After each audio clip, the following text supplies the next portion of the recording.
Hey guys, baon serye tayo. Ayan, magluluto tayo ng sarsyadong tulingan with pechay. Tara, alika, samahan niyo ako magluto. Hey guys, welcome back to my channel and this is Erin. Magluluto tayo ng sarsyadong tulingan with pechay. Ayan, nagprito lang ako ng tulingan. Marami to kanina kaya pinlano kong isarsyado, kaya lang nadukot-dukot na. Ayan, meron tayong pritong tulingan, meron tayong bawang, kamatis, sibuyas, itlog, at pechay. Yan lang po ang ating ingredients. Tara, luto na tayo. Magigisa tayo guys. So, magpapainit tayo ng mantika.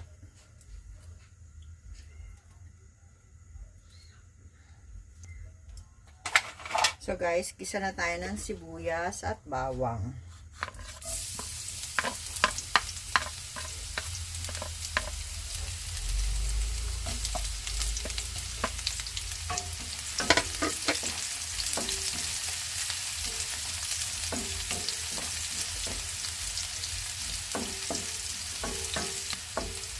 Lagyan na natin yung kamatis.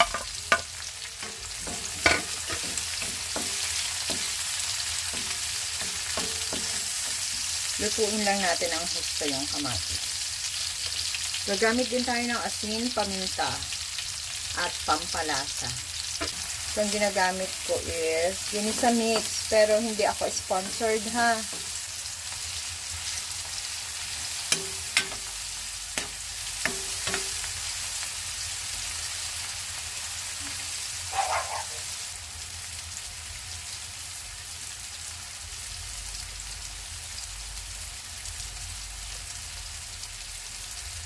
Yan.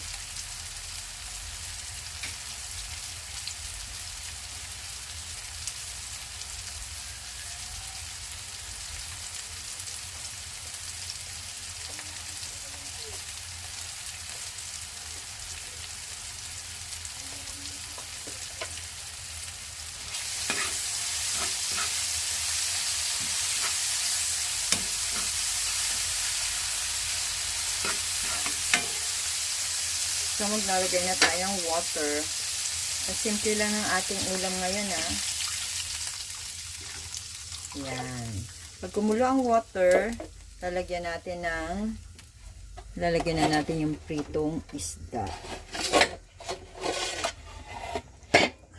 Excuse me.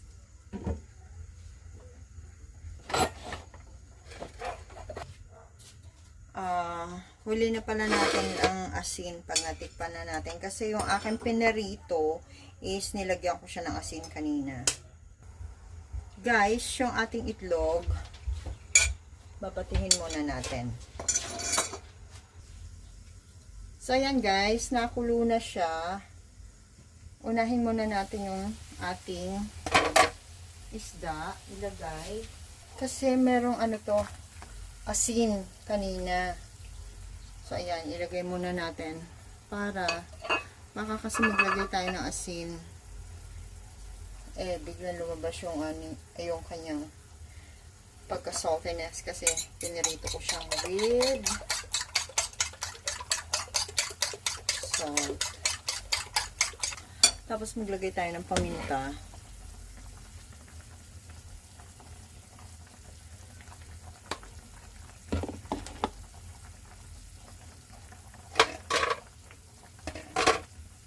Madalian lang to guys.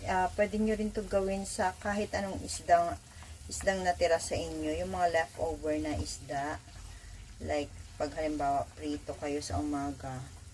Pwede yan sa galunggong, sa tambako, yan. Pero ito, hindi ito sobrang talagang sinadya akong prituhin dahil gusto ko nga magsarsyado.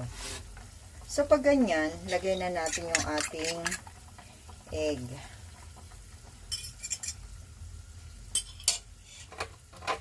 Tapos, haluin natin.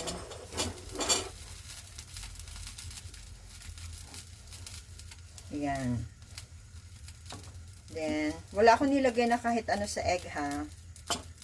Then, titikman natin anong lasa niya.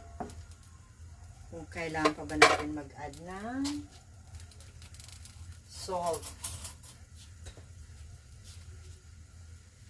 Pakuluin muna natin. Napakasimple lang ito guys, pero masarap to.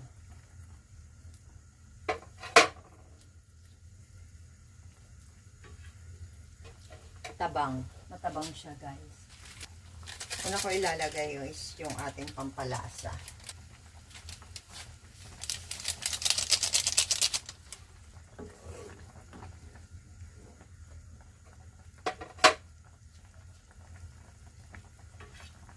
Pwede din kayong gumamit ng patis pampaalat.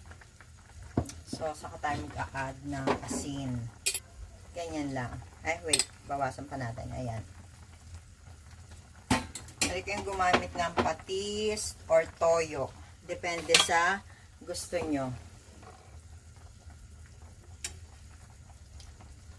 Very good. Then, ilalagay na natin ang ating gulay.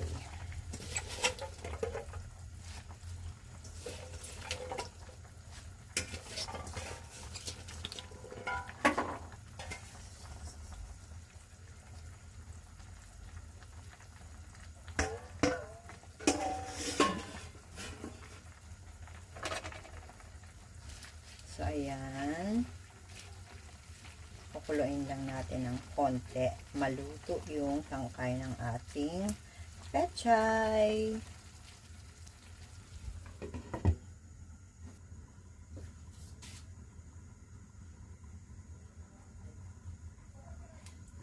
So, ayan.